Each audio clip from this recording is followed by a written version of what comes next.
So I can. So welcome again. So we are live right now.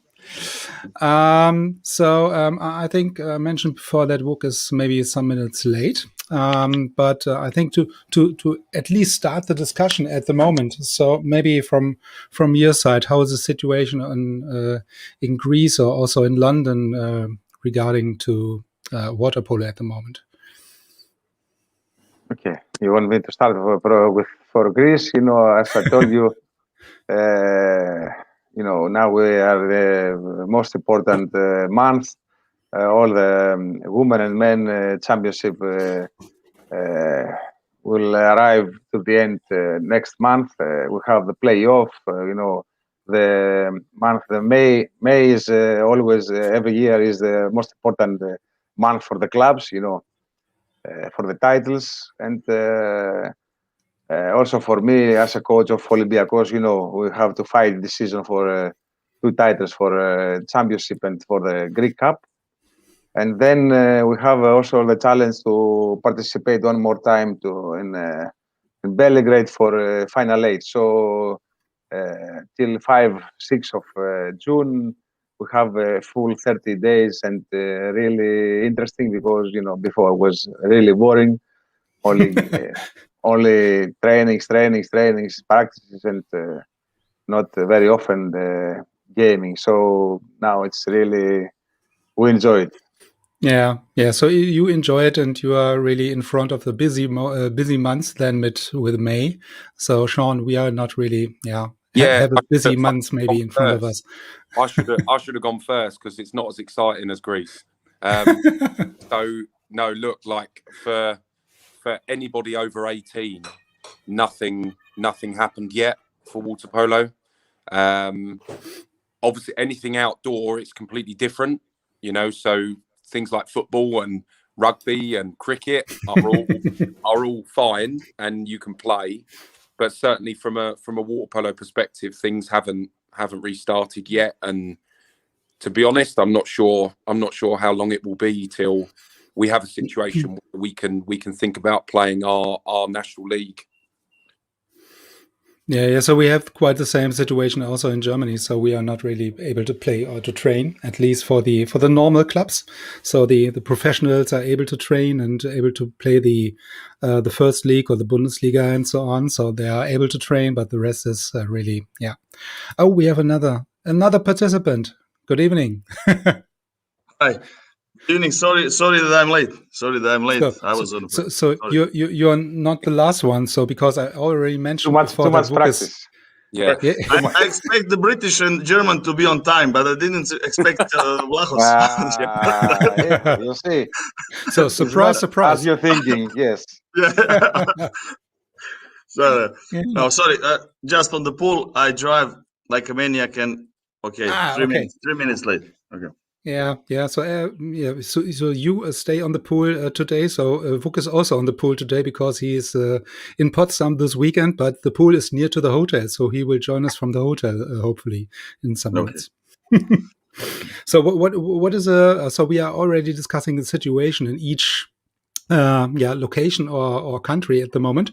So when you were saying you're coming directly from the pool, driving like a maniac, so what is the situation on your side today? Also at the moment. So, well, the situation is getting a little bit better, especially in our area, and we have some tourists last 2 weeks, and the entrance regime is eased up because of the vaccine and everything, but still it's not like in normal times. Finally, we have a nice weather because this was, I don't know, very bad winter, but today was so the next one, the next one with the good weather here, I think. So it's unbelievable. Yeah. So in many cases, you're in a better position than us, I think. So you're the best weather. You are able to train. You have tourists. So there's nothing more. So I mentioned before that we are in Germany not really able to train. And but when you say also, you mentioned the final 8 coming up in the next couple of weeks.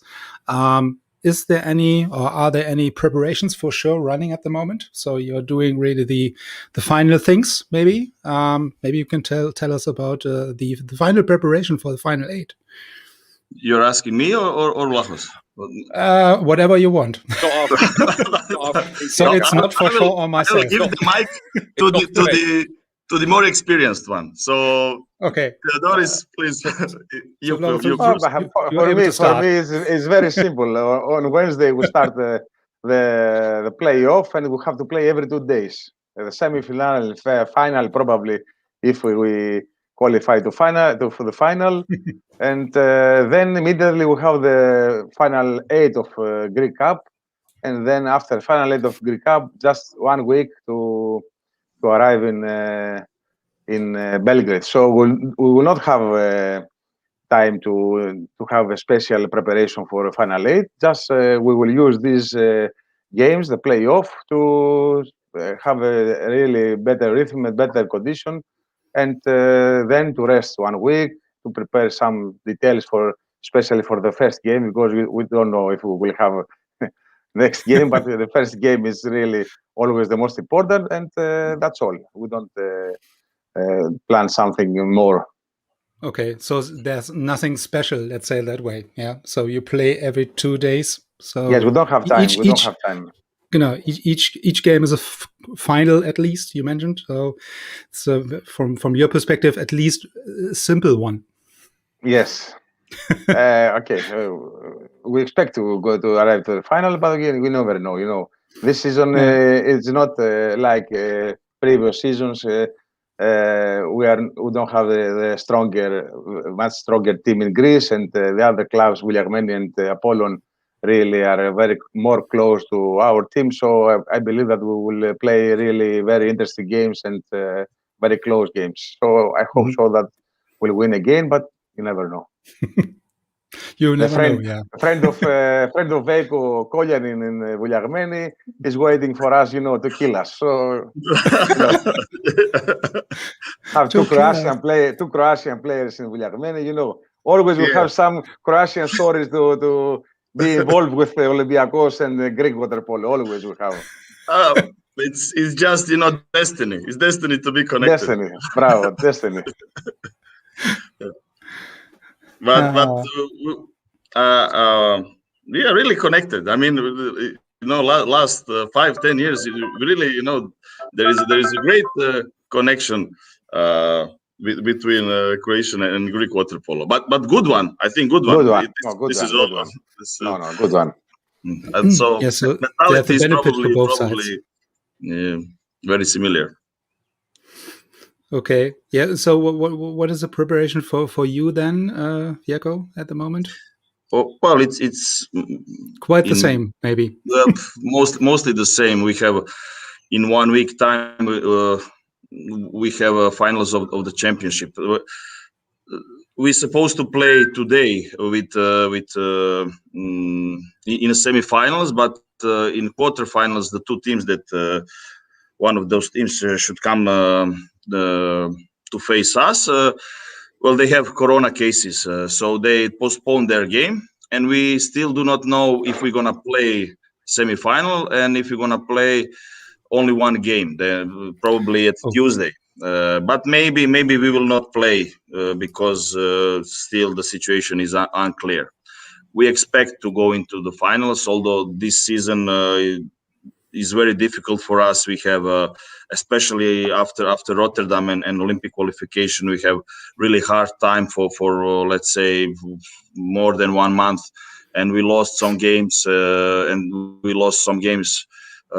against the teams that were certainly below our quality. So we cannot be sure about going into the final, but we expect and hope that we will. So we are mostly now focused on the domestic championship and preparing ourselves for that. As we didn't have any time for preparation since December. So we spent last 4 weeks preparing ourselves mentally and physically. And when we finished with Croatian Championship, then we will start preparing for our opponent on a Champions League. Although this is certainly the most significant tournament of the year for everybody who participate, but we really don't have any time now to focus on that. So 95% we are on domestic championship. Yeah. So when I understand it correctly, so really in Croatia and maybe in Greece, there is a similar situation that the other teams in the league are really closer to your teams as in the last couple of years, right? So yes, I think Vlachos, you mentioned that during our discussion also, that it's maybe also an advantage that the Champions League is, or the championship is really closed or closer this year. So in terms of quality, maybe also for the national team.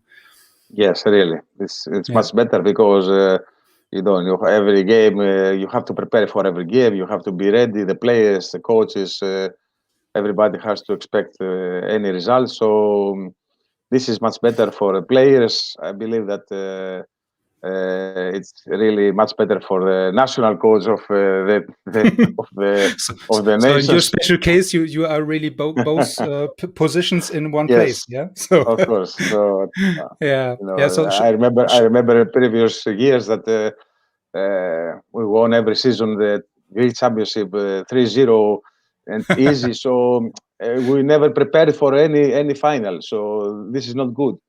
And we're waiting just to play to the Champions League, but we needed to have some special preparation before to go to the Genova or Hanover or somewhere else. But now I believe that we can use these games for a very, very good, strong preparation. Yeah.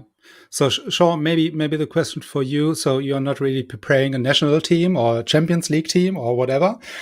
So what is your preparation or your main area or main focus at the moment? So in school areas, maybe with your boys and girls. I mean, and it's not really even just water polo. Like for us, it's just getting kids back into sport. So a completely different level to you guys, and I thought it was interesting. None of them gave much away there, Andreas. None of them said too much. Just a little bit of preference. we might be talking to the two finalists here, I think. Yeah. So keep the final secrets maybe for you. Yeah, sure. I expected that. But no, last piece for us, it's literally just getting sport up and running again. I think everybody in the room, like I think the same for Vjeko and for Theodore. Like the financial impact on all sport, we may not know it yet, but it's been big, so there are so many sports and clubs and we don't know if they'll return, so for us, it is very much sort of baby steps of like what these guys are sort of preparing for is like a dream, for me, for the country. For us, it's baby steps of just getting back into sport, and I think we'll all agree to just get this period behind us. And I mean, can I ask those guys a question, Andreas? I mean, like from my perspective, sort of, yes, sure. Sorry, I've started anyway. How have you? I mean, obviously, I think I know the answer, but what's it meant for you guys? I know that you would be meticulous of your preparation, not potentially playing tomorrow, Vjeko, not playing till Tuesday. Like, how have you coped with that? As in, what you ordinarily wouldn't face that. You would have a set fixture list, things changing all the time. Have you found, are you a better coach as a result of it? Or are you hoping that we never have to do it again? That's a good question. Okay, so this is very difficult season for everybody. Not 2 seasons now. The ending of the last season and the whole this season is very difficult, and there are some things that we are facing that I faced and the team faced that I never experienced before. So I have to tell that mentality of the team is not the same, because there is great uncertainty about everything. There is no calendar like it used to be. We had quarantine for a few times during the season, and we on top of that we had a qualification tournament for the Olympic Games, which always is very difficult tournament. But this season I think that the level of difficulty is raised even further, and certainly it was not the ordinary season. It's very difficult to have the plans of your physical and mental preparation, especially physical, because all of these things, because we changed, for example, Final Four of our cup. We are changing the schedule of our games, and this is the season where we mostly play on tournaments rather than in the league format of competition, which is absolutely difficult to prepare the team for all the challenges, especially if you are not the team that have 14 players on the same level, and that you if you have one injury or anything. So I really hope what you said, that we're gonna be better coaches after this season, if we survive this season, if we survive all these challenges that we have, and certainly I would like to get things back into normal shape. The calendar, Champions League, we teach round separately. You know, this was the Champions League was absolutely devastating for I think for most of the teams, and you could see the results that they were really maybe it's good for the public to see maybe some results that they are not expected, but it's absolutely it was very hard to prepare the team and to go on this type of competition.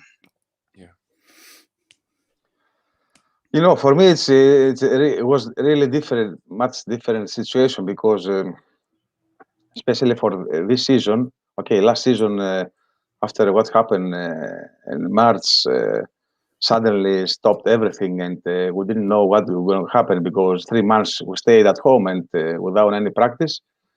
But in the summer, we started to think that, to believe that this season that we are now, we're gonna play everything in normal way again, and like many years ago. But finally, it was not like this.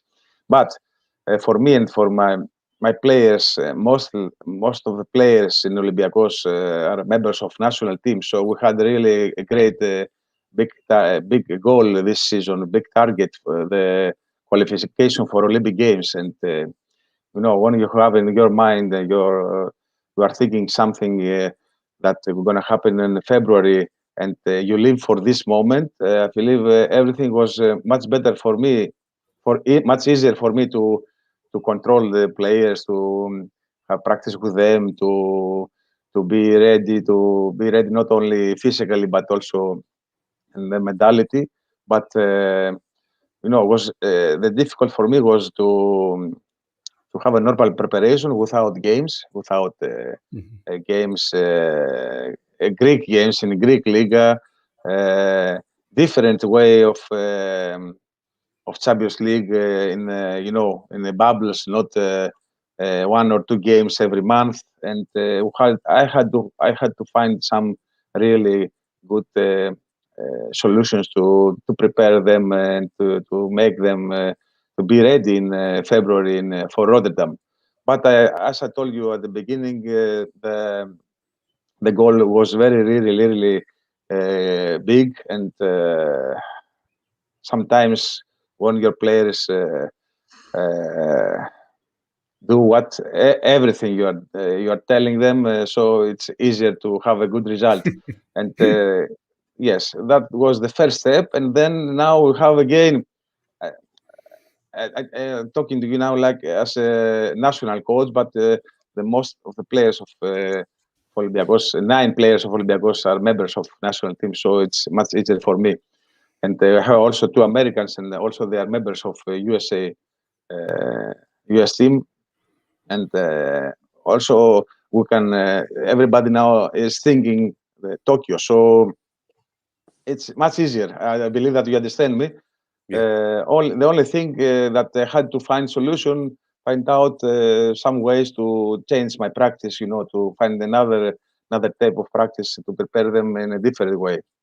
Only this, but it was really a difficult season, and we didn't play any game with our fans, because it's hard to play without fans. It's not you don't enjoy the game. Okay, the results are good, but you are alone in the pool, and you are alone, and you go again. You go out of the pool, and again you're alone. So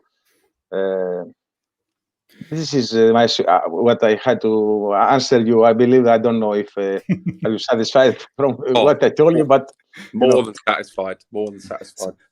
So maybe this make me really asking another question. So Sean, we are already in the first part of the podcast. We're discussing your special moment from your Olympic Games in London, where we are talking about exactly this kind of situation or question. Yeah. So the Olympic Games or Olympic game without audiences, without the fans, and so on. So it's not really quite the same. But your answer was to that.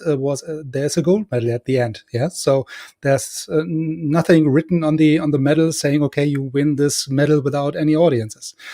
So maybe what is the feedback or the opinion from both of you, Vjeko and Theodore? So on this, so regarding the game in the Olympic pool without audiences and fans. So you already mentioned that it's not quite the same game, yeah. So without the fans. But at the end, there are medals has to be delivered.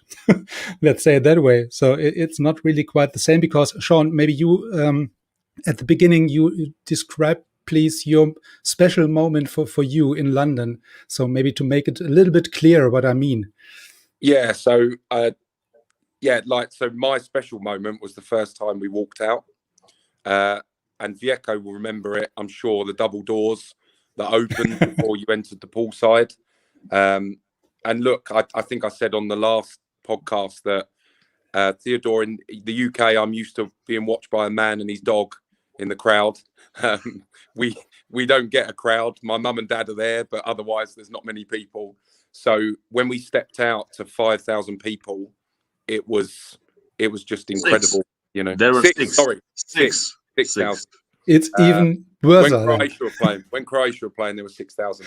But my special moment was that walking out. That this moment was as a boy that lives in London, grew up in London, and was playing a home Olympics in London. This was my real special moment, and a very emotional moment. Not playing at all, not opening ceremony, not closing ceremony, but that one moment. Yeah, so maybe from Vjeko, maybe Sean mentioned that you are maybe knowing this situation.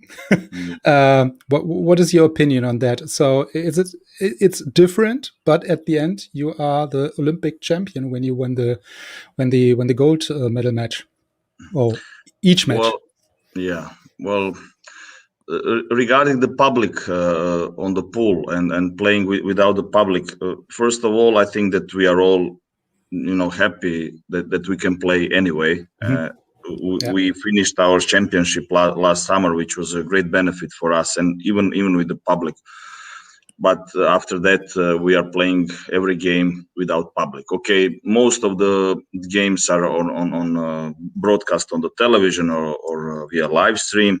So maybe we have even more spectators or public watching us, but certainly the situation is not normal. At the beginning, you are very happy that you can play. Later in the season, my feeling was, that somehow it all is losing some kind of the sense, and especially, for example, Jug and Olympiacos are the clubs that are heavily rely on fans, and public, and you really missed someone, at least one person to be on the stands and shouting something to you, bad or good. So you miss these things absolutely. Regarding the Olympics, I'm sure that it will be on the highest possible level, and that we will enjoy it in our homes watching this. How Mr. Vlachos will, sweat every game. But certainly without the public, it will not be the same. This moment from the Olympics, I played on 3 Olympics and participated as assistant coach on 4th one. For example, in Atlanta, we played the finals against Spain, and we have I think 10,000 spectators on the pool. They were not close to the pool, so really you didn't have a feeling of so many audience, but there was 10,000 spectators on the pool. In London, the organization was perfect, and I remember those double doors, and we played the first game of the tournament in the morning against Greece, and our head coach, Mr. Rudic, was suspended for that game, and Fatovic was the head coach. I was the second coach, and we really didn't expect, if Hi guys. I will. This is we're gonna take from your salary. This is 30 minutes of. Sorry about that. So you have a salary. Yeah. So this was stepping up in 9:30 in the morning and seeing 6,000 spectators cheering for you. That's awesome feeling, and basically this is why you play this. So you're losing the core of why are you playing this. But anyway, this will end hopefully from the September or from the next season, from the next year. We will have a situation that we'll have public on our pools, and during this Corona crisis, it seems to me that at least on a club level, that water polo survived. And regarding the major countries in water polo, I think that we went through Corona at this level, at this moment, better than we all expected, and we didn't lose our grip from the sponsors or from the public, from our share of the cake, of someone who is watching us. Hopefully it will stay like this or even better. I really hope so. But for us, I think that I said this on last podcast, water polo is in Corona for 80 years. So for us, this situation is not so difficult to go through. Yeah. So really going a step backwards from the Olympic Games back to the Champions League. So maybe the Champions League or the Final 8 should be hosted in Hanover this year. It was really based on this coronavirus, giving back to the place it will happening right now. So are there any, or did you have any problems or difficulties in the organization or in the preparation for the Final 8 because the location was changed? Maybe not. We did not. So we it's did not. quite the same. No. The same. Yeah. Okay. Cool. So Vuk, so everything okay in Potsdam? Yeah, we are on the preparation with the under 15 boys. We are prepared for European Games and for a qualification. They're going to start, I think so, in the end of May in Croatia, in Šibenik. Yeah, it was first training, first practice. Yeah, it was nice to see so much boys, and yeah, I'm excited to see what's happened in the next 2 days. Yeah. So at least you have the opportunity to see so many boys in the pool and in the water. So it's yeah. not the easiest situation in Germany. So, but I think, as mentioned before, the water polo was what was the words in Corona the last 18 months, 18 years. So it's not really so much different then. So Sean, are there any special questions you have? Maybe I would hand it over to you. Again, I've got one actually. Yes. For Theodore. So obviously, you may well have discussed this before on your last podcast, but do you ever get any time off, as Olympiacos and the Greek coach? Obviously, it's you must be the busiest man in water polo. You play every championship with the club, and then No. Do you get a chance to wind down? Do you get the opportunity to step away from polo? Not really, no. And I'm in this situation since 2015, with both teams, with Olympiacos and national team. And as you know, when I finish with Olympiacos, immediately after 3-4 days, we start every summer preparation with national team. And because every summer we have something very important, some important games, or World Championship, or European, or Olympic Games. So really, I don't have any time. Also, I need more time, double time to follow the teams or the clubs or the national teams, in weekends, and just to prepare some things. But this is my life now, last 5 years, and I don't know what's going to happen if I will stop from one team. I will have really a lot of time, and I don't know how I will spend this time. What should I do with all my time then? Yes. Okay, every year after the summer big tournament with national team, I have probably 20 days in August, to have some holidays with my family, because my daughter is waiting for me, like crazy to go to the Greek islands. So this is my rest, and then I start again with the preparation. But okay, really I enjoy it, and really I'm still full of energy. Really. Vlachos, you come from Volos, no? You know more details. Yeah, I know that you like Volos. I like Volos. Really, it's a really nice place. I was there, and the Pelion is really nice. Yeah. It's a small city, but I think so. Yeah, really nice. It's in the middle of Greece. Around you have a sea and really Pelion, a good mountain. You can ski. You can skiing and see the view is the sea. It's really amazing. Yes. But Vjeko don't have this problem. I think so.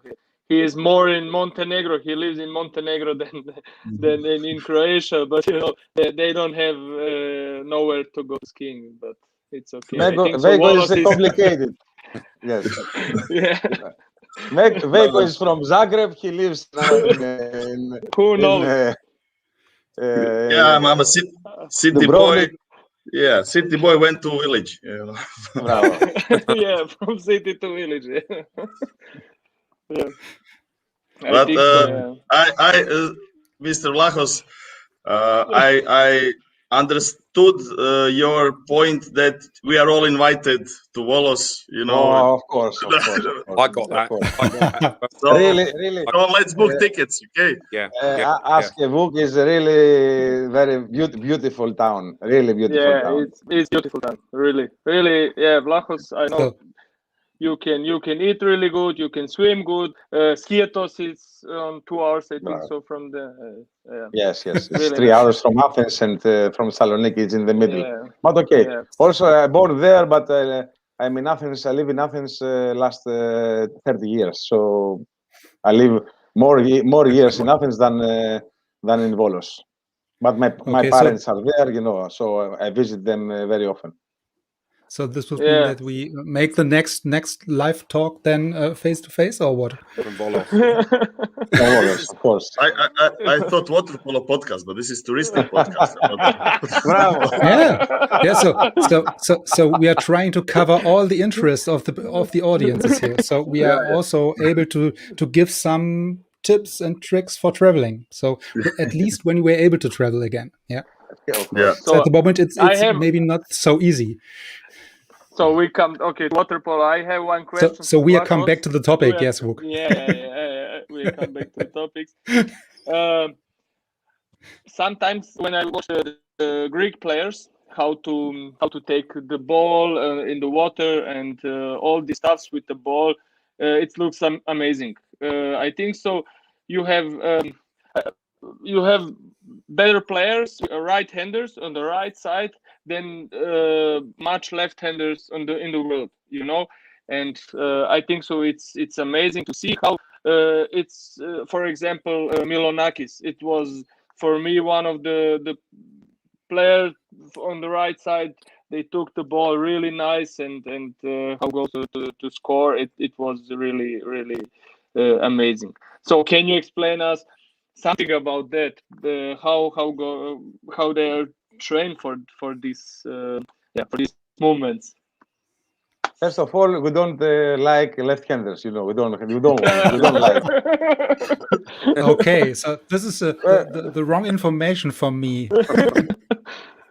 We don't need left-handers, so we like to play only with right-handers, and we push them. We force them to use their right hand better than left-hander. So okay, we don't do something special, something extraordinary, or something that it's a secret.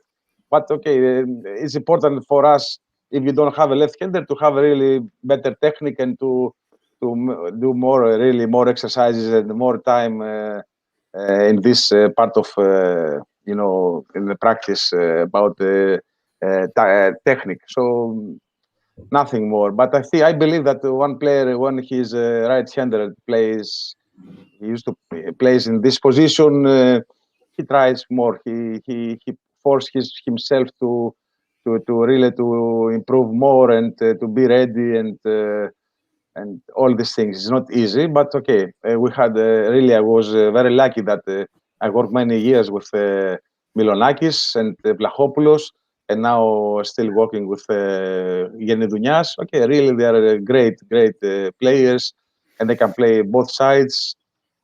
And I believe will come younger players because still we don't have any left-hander really, and also in the small younger ages we don't have. We have a joke. Maybe you're not asking for them.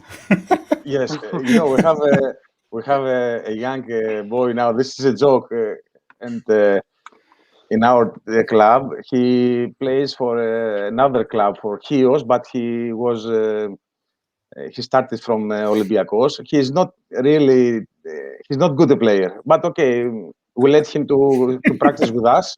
He's left-hander, and the way that he make passes and shoot, one of my players told me, really, he's not left. He's right. He's right-hand player, and he's trying to use his left hand. So it's amazing. We are laughing because we have only one, and he is very bad. Very bad. Does he speak English, Theodore? But okay, not something special. We have us. All the coaches in this level, we try to improve the technique of the players, but one right-hander, his position must try more. So I believe that this is the secret. Okay. So the secret is there's no secret. Yeah. No secret. Yes, there is no secret. Yeah. So Vuk, so it's not really a practice tip then. I know, but yeah, we do live with that. Give it a try. Yeah, give it a try. Don't pick any left-handers, Vuk. Is the way forward. So I told you that it's the right information for me personally, right? Yeah. So when Vuk is not picking any left-handers, so I have a problem. So at least not from my perspective, so my personally. So it's yeah. I think you know what I mean. Yep. Oh, so maybe coming back to the topic. So are there any other things? Yeah, you have a question on, or so, because we are not receiving really any question from externally, some from Facebook or YouTube or whatever. So, Sean, maybe you have another one. For sure. I guess my only other, and this is a difficult one for Theodore because obviously he's involved, but I guess I'd be interested to know who yourself, Vuk, and Vjeko feel perhaps has the best chance of winning in Tokyo. Obviously, like I said, look, it's a gold medal, and the gold medal's not going to say that nobody was there to watch it. So I imagine that the level, like Vjeko said, the games are going to be at the highest level. I'd be interested who they think may well go that extra to secure the medal. For me, I can answer on your question. I'm not on the Vjeko's position or Vlachos, but I think so. I believe in Greece every time. I believe in Greece, but I don't know. It's like there every year or every Olympic Games are three teams there, and I think so. We need some changes. I think so. Because Serbia and Croatia, and they're every time on the top. You saw the games. Croatia played really bad at this qualification tournament. They had a little bit luck on the on the penalties, but I think so. They're more power in Greece, but I don't know if it's now Tokyo really good moment, or it's Paris. I believe in Greece every year. I believe in Greece. Really, you know, the style of playing and everything. It's really nice. But I think so. At the moment, maybe I give shots to Spain, and then maybe I don't know what's the final game. But for me, it's now Spain is one of the maybe. Most prepared team in the world. It's for me. I don't know Vjeko's meaning. Yes, I agree. Like I like the Vjeko knows that I have a tenuous link to Mr. Munares in that I played with Alberto when he was a 17-year-old boy. So I guess I have a bit of a soft spot for Spain. But I like the way the Spanish, like if my tip would be Spain, but still I still think you can't rule out Serbia, Hungary, Italy, Greece, you know, like the list goes on, you know. And I think on the podcast I did last week, I said that, yeah, look, Croatia was poor in the qualification tournament, but you cannot rule them out. You cannot say for sure that they will not be in amongst. Vjeko, come on then. Who's going to win it? Tell us, Vjeko. Who's going to win it? Easy question. I'm placing the bet tonight. It's really, for me to speak about it, you know, it's really not so easy. Well, I'm really bad at predictions anyway, but I'm hoping for a good tournament. So okay, I don't think that all the teams will come from the same spot. So, for example, I know that Australia will probably go directly to Japan, and without too many games before. And they didn't have a championship. They didn't have a chance to meet for last 1 year, more than 1 year. United States is you know, throughout whole Europe, and they will also have you know, different way to prepare themselves for the Olympics. Maybe it is better for both of these teams, this change, or maybe they will produce a better result. But they are coming certainly in not the way they would like to. European teams will probably and hopefully come, after good preparations. And when we speak about European teams and the ones that can take the medal, Greece, Italy, Spain, Hungary, Serbia, Montenegro, Croatia, it's all different style of playing, basically. You need many things to come into line, to reach the finals, to reach the gold. And certainly there is experience, there is a hunger for the medal. You need to have strong goalkeeping and very strong defense, and you have to have a good counter-attack, and then you have to have at least one or two good centers, to build up your. So this is Greece, this is closest to Greece. No, but this is all the things that you need to have. One other thing will also be crucial, and this is the style of the refereeing, because the style of the refereeing in the Champions League and on qualification tournament is not the same. So it was much softer in Rotterdam, if I saw it correctly from during the broadcasting of the game. So this is also very important thing, and the teams who will adjust themselves to the referees.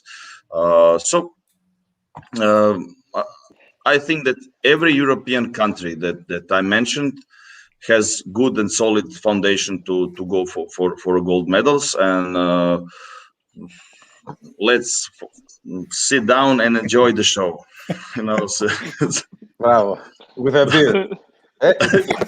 With a beer. And we will fight in Tokyo, and you will enjoy with a beer. I will have I'm a coach of under 20 junior team. Bravo, so okay. I will work, but not like you. Regarding just to come up with the when you had a question about two positions, I really admire all you coaches that can guide the national team and the club, any club. But as stronger the club is, the job is more difficult. So for you, Gojkovic, Savic, when he was doing this, I'm really, I'm really admiring you guys that you can be focused, because this is, two different programs, two different lines of calendar, mentality and everything, and from one to other is very difficult, believe me, because I have a problem, focusing on when I'm with the club, focusing on junior team, which I need to lead this summer. So this is extremely difficult, and only the best ones can do it. That's my honest opinion. So what is the one saying in the round here? Who's doing this kind of job with two teams? the coach from Olympiacos, I think. But he has, we are very, rich sport, so we have many assistants. So basically they are doing the job, and the head coach just comes to the pool and. So the head coach is joining the podcast and everything. Yeah, so maybe in the meantime, we have received a question, maybe for both of you. So do you see this question? I see it, yeah. I see it.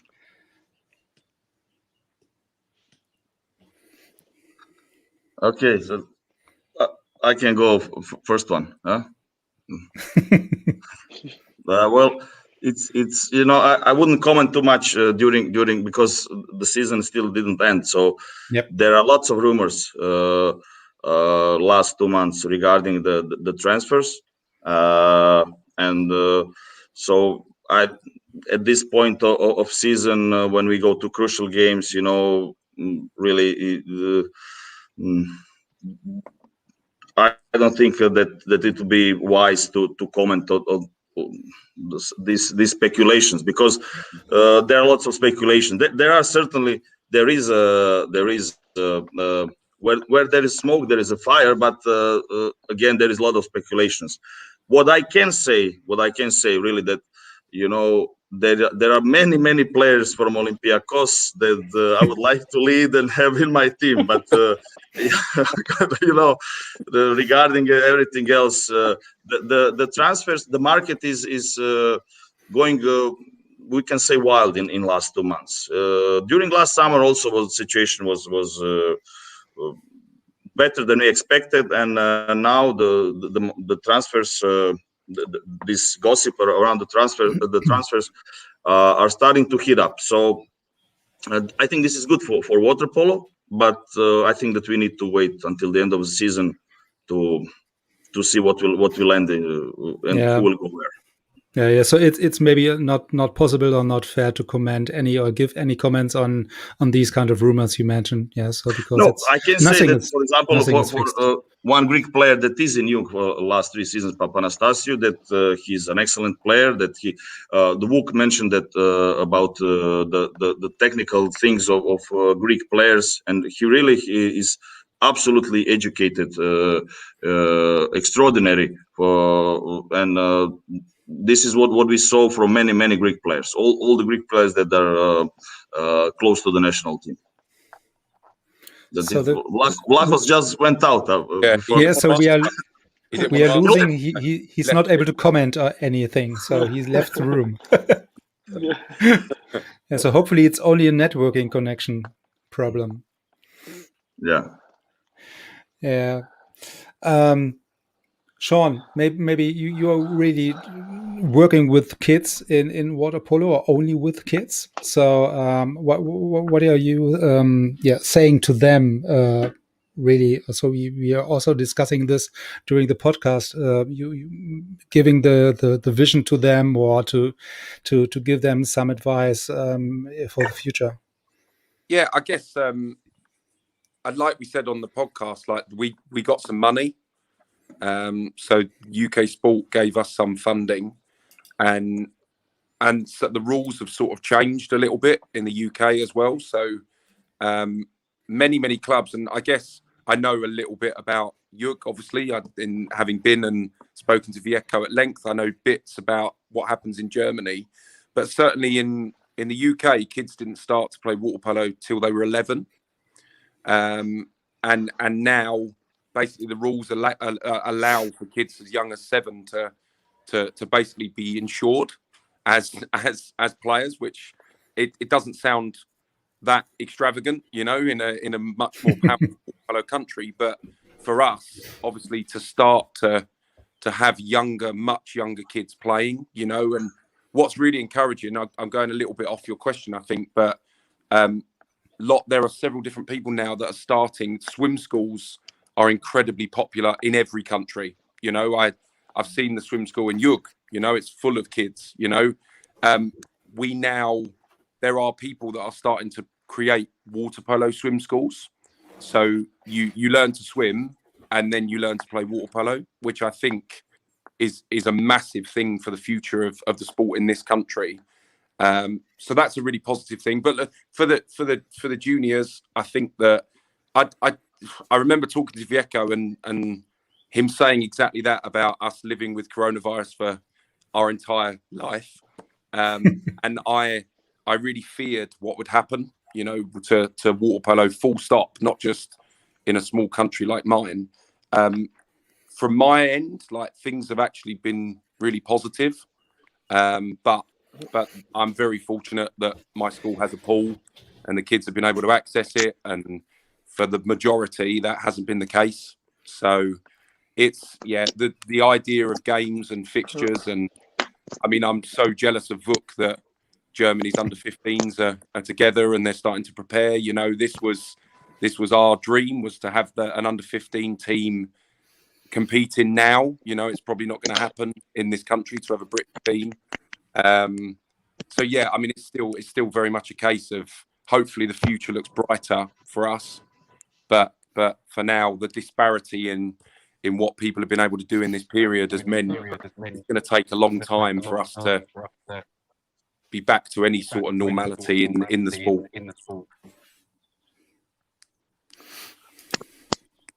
And when Vuk sends me back my player, hopefully my team's results will be better than they are. I've got to wait for him to send him, if he sends him back. Yeah, maybe I will. Yeah, maybe thinking about it. Maybe we will see. We'll see in the end of the season. Yeah. No, in Germany. It's the same situation. We have now our preparations for under 15, but it was difficult to organize everything. We have a whole medical team here to prepare everything, to give us okay, you can go to the qualification tournament, but really, believe me, it was really difficult. What is the good thing in Germany? You can have a practice just like normal, and if you have training in some I don't know how to name Stützpunkt. Andreas, can you help me? If you are in some, it's doesn't matter which one, but if you are a player, you're playing in this team, you can have just normal practice. So this is this is for these boys really good during Corona. They're trained every day, 2 times a day, and they have online schooling. I think so. It's better than just like normal time when they're going to school. So, but we don't have any games, and the kids didn't play some games about 2 years, 1.5. This is I think so the biggest problem now. Yeah, and so which makes it not easier. Yeah, we're losing generations. We don't have school learning, swim learning, and all this stuff, you know. And without that, we will have really big problem in few years. Yeah. So and as you mentioned, it's really only a small number of players or kids who are able to train in these kind of centers in the area. So any other kid or any other club is not able to train, and then you do not have really also no competition. So you only have to practice, and this is I think we already mentioned this at the very beginning. It's very boring at some time. So it's not really not the easiest situation, at least for kids, to train without any target. Any target, target for themselves, target for the club, target for the team. So you name it. So it's really not the easy situation. So which is the same situation also for professional players. So it's not only for kids, but I think for kids it's really an extraordinary, difficult situation then. Yeah. But I think you really both, Sean and Vuk, you already had mentioned the connection between Hanover and London. So what maybe you can tell us a little bit more about this connection? Sean. Vuk's nodded at me, so I think I better go. So essentially, as I said last week, one of the guys that is from my school is obviously with Vuk this season, having been with Vjekoslav, via Vjekoslav, we'll say. So first stop Dubrovnik, second stop Hanover. So it's third stop London. Hopefully he'll come back. He's French as well, just to throw it in the mix. His parents are both French, so he's so it's also a question of budget, money, and so you know. Yeah. I haven't got any money, so there's we can't afford to bring him back. So obviously When did this happen, Vuk? This happened sort of last summer, didn't it? Towards the end of, the start of the summer. That Vuk, having met him in Dubrovnik, they happened to be at the same time. I think you contacted his parents, didn't you, Vuk, and asked if it was possible. And so mum rang me, and the boy was really worried what I was going to say. He was fearful that I was going to be like, absolutely not. You're not going, which was, I was quite the opposite. And then obviously as a school, we had to put everything in place to enable, and in some ways because of COVID, he's been able to learn virtually. He's basically joined school here and attended school in Germany. I think his head of year told me that his grades have gone up since he's been away, which is absolutely remarkable. So yeah, no, that's the sort of connection. And as I said before, obviously I'm very grateful to Vuk that he's given him such a good experience in what has been, as we've already mentioned, a very unusual year. He went hoping he was going to play in the German Championship for that age, and it was cancelled and then delayed. And so I've got nothing but positive feeling, that he's had such a good experience. Yes. Everything is delayed. Yeah, everything is delayed until, I think so, November or something like this. But I think so it's really good experience for your boy. And I'm really big fan for this type of how to say it, this player changes to come to another country, to learn another language, to another culture and everything, to play there and have friends there. I think so it's a really good opportunity for everyone in the young ages, and then you need to come back and play for your team.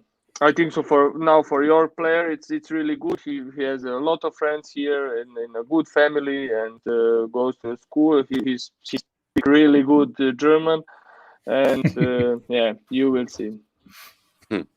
So this sounds goes in the direction he's coming back. Yeah. Definitely. Cool. Yeah, so I think we so many times mentioned these kind of networking around the world during an active career, and which is really helpful then also after the end or after the active career. So you really then took also the advantage for your player then, yeah. So cool. So are there any things you can tell us? Give us some insights maybe from Greece. Anything special, anything happened right now? So you already mentioned that you're starting the preparation next week.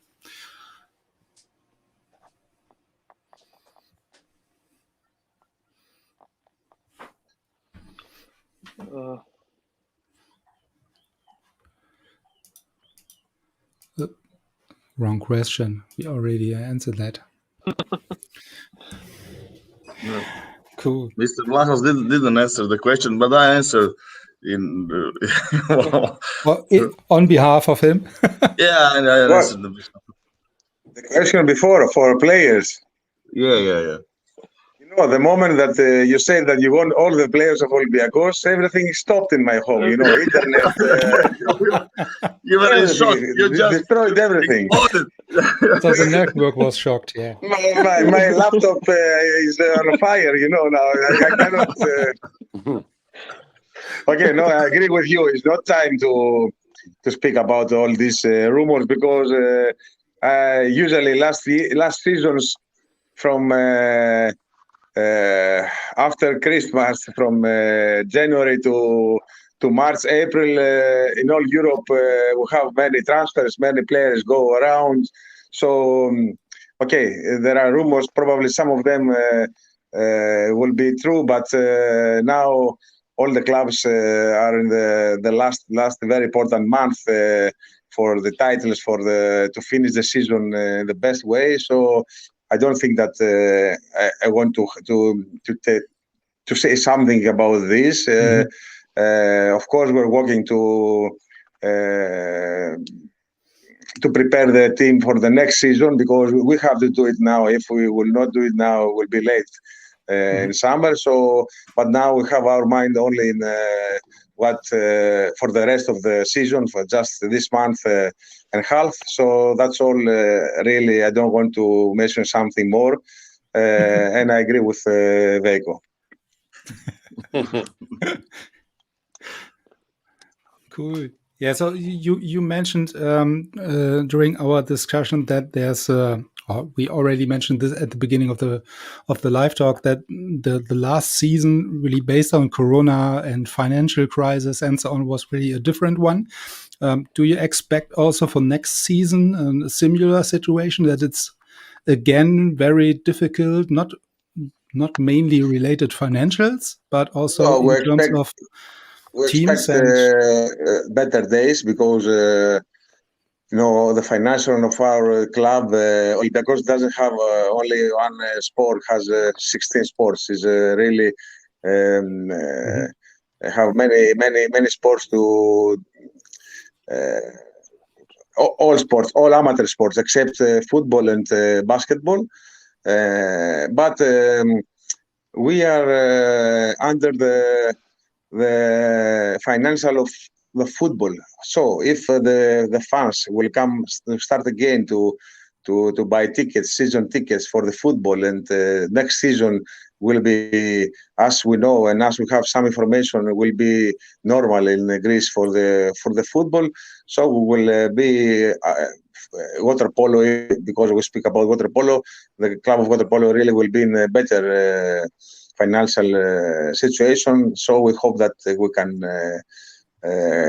we live back all this half and 2 seasons, and we will have better days, and of course without problems, without any all this about money and any big issues. Yes, of course. Yeah. So what is the situation in Croatia then? Maybe well, as I said, this past period is at least from my point of view above expectations, but certainly the danger is still not gone, and we cannot know what will happen financially speaking after the summer. Next season for the clubs and for the national teams will be difficult, because we have a World Championship very soon. I think it's in May or something like that in Japan.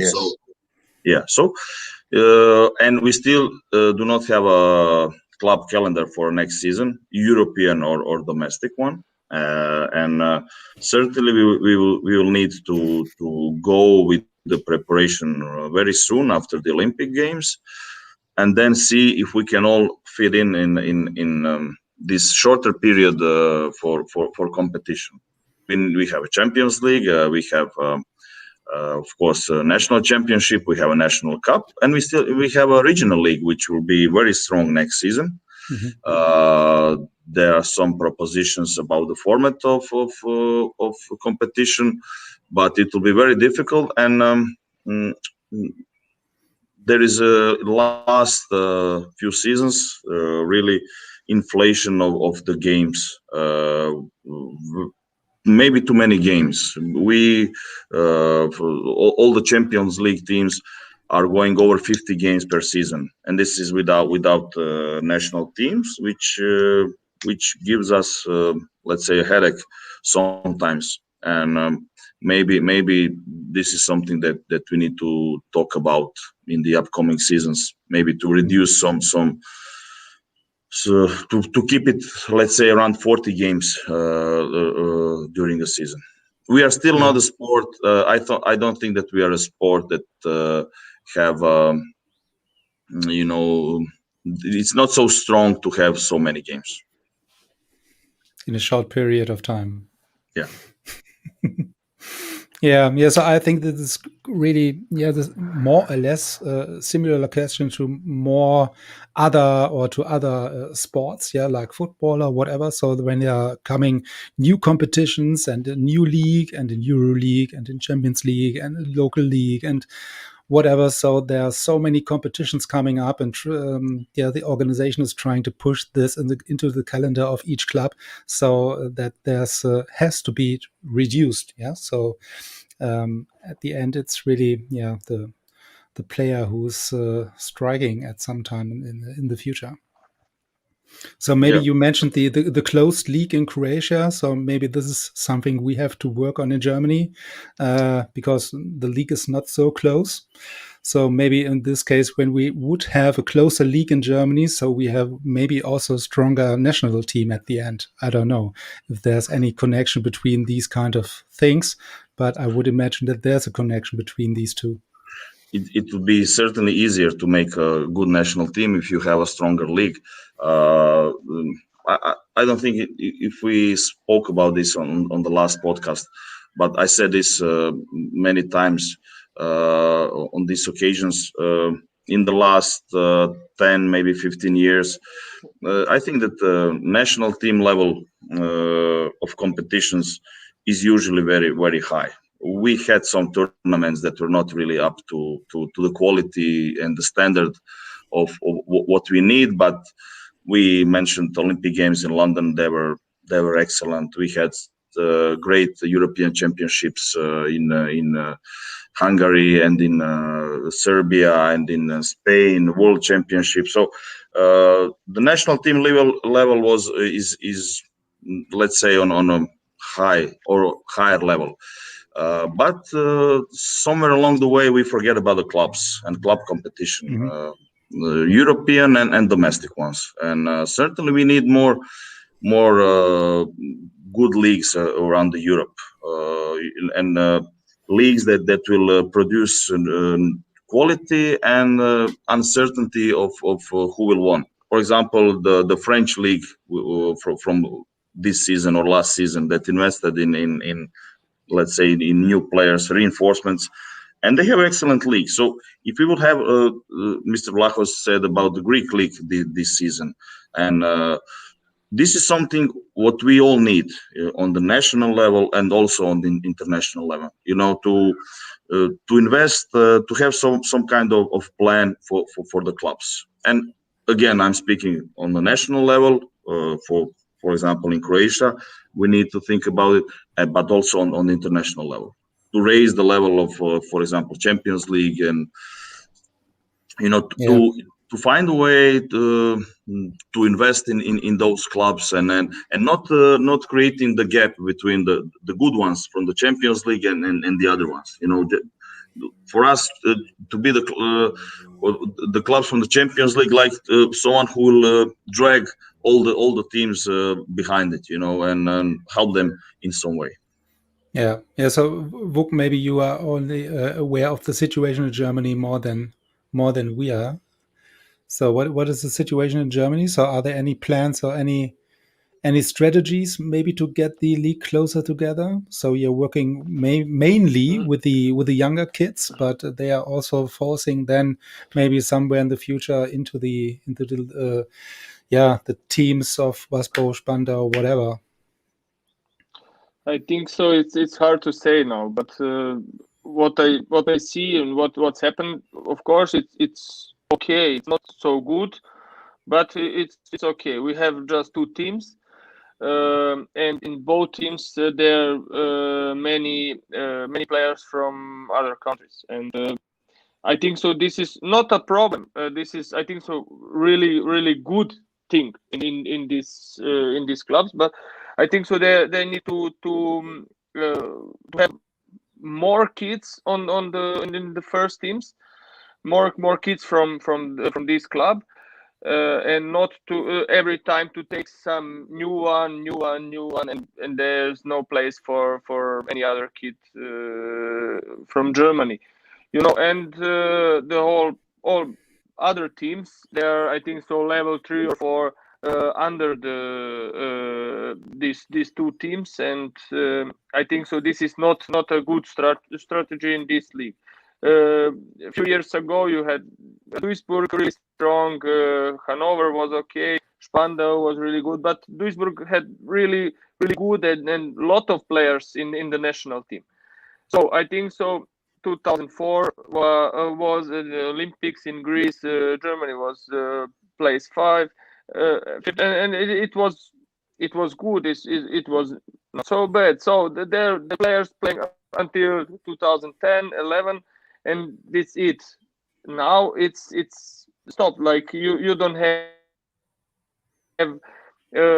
so strong players incoming, and I don't know where is the problem now, because we don't go to Olympics game for third time in a row, and I think so it would be a problem in our federation. But yeah, I'm a coach. What I can tell you, I'm doing my best. I learn I teach my kids to play a good water polo. So I think so that one day when they are going to play for the first team, that it would be it's going to be they're going to be a good player. So this is just my dream and my work, but I don't know what's happened with the league. Yeah. So I think we discussed this several times during the last couple of weeks and months, saying that there are really two aspects. Yeah. So that you have to be be in the Champions League like Vaspor and Spandau, and this is maybe not happening, or you're not able to reach these targets only with German players. Yeah. And on the other hand, when you have the chance to play maybe in the young ages for 2 clubs at one time, with both clubs, you're able to train with these kind of stars, for example, or very good players. So there are definitely some advantages or good points for the development for the teams. But as you mentioned, it's not easy when you have each time or for the next 3 years something in front of you where you're not able to get his position, maybe. Yeah.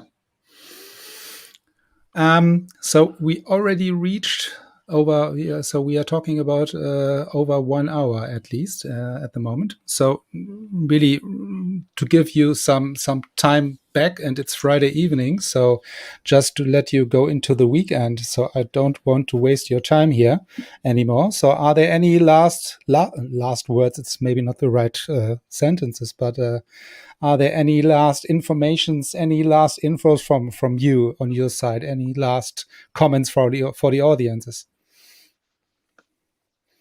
No. Silence. No. Thanks everyone for watching us, if there is any who watched us, So we have at least, I see the number of 10 live visitors. So it shows the past that more of the people are really looking this or not on demand or not live. So they are able to watch this on Facebook and YouTube each time in the future they want. So the number is hopefully increasing over the weekend. At least also the number of podcast downloads. So we reached the 10,000 downloads last couple of weeks. So it's really a big number, at least for me personally. So I not really imagined that I reached these kind of numbers 1 year ago. So when I started the podcast. Great. Congratulations to you. And thank you for inviting us.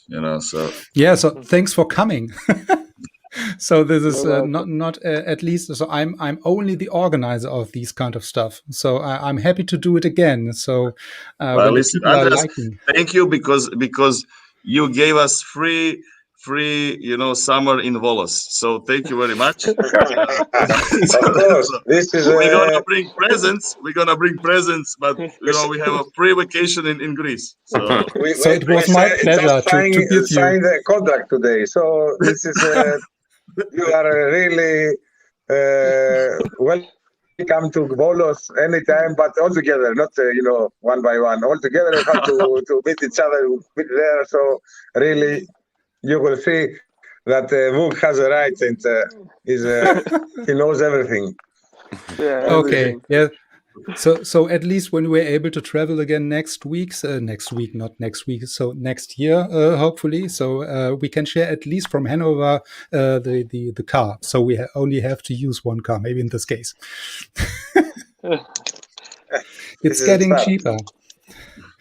So again, thanks for your time. So I wish you all the best. You're thinking of weekend. So thanks to the UK, to Croatia, to Greece, and to Potsdam. Thank you one more time for hosting us in your show.